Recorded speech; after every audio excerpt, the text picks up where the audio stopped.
When we're worried about having conversations in English, we often think of how scary it is to speak. But a very important part of conversations is listening. So what happens when we can't understand the person we're speaking to?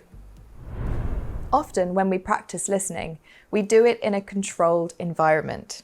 If you have a teacher, they probably speak clearly, maybe slowly.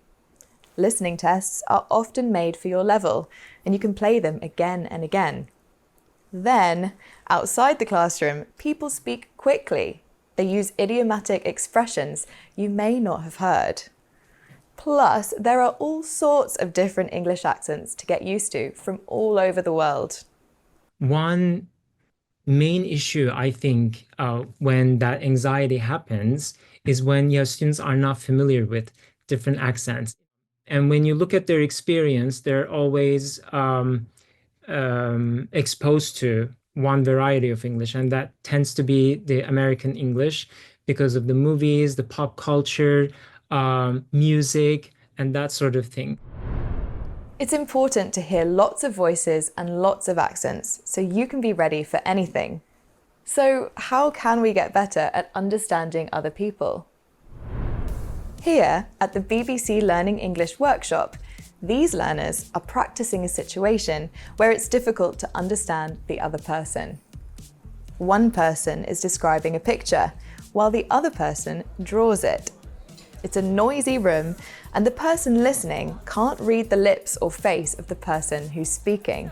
That is not easy. So let's watch them and notice how they use questions to clarify the understanding.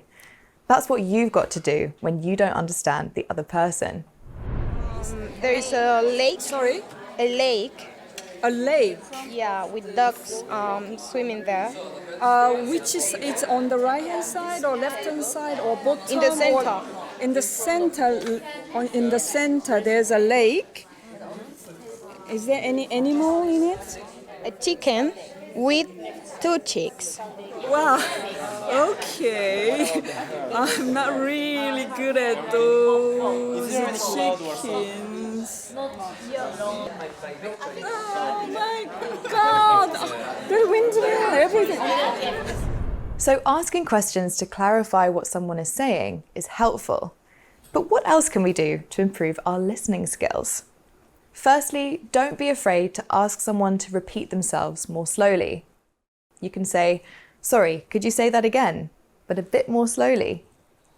But really, the key is to get plenty of exposure to different accents and voices.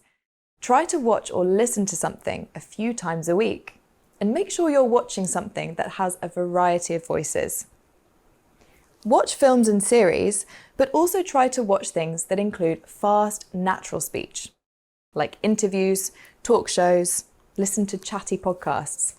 And at BBC Learning English, we have lots of things you can try.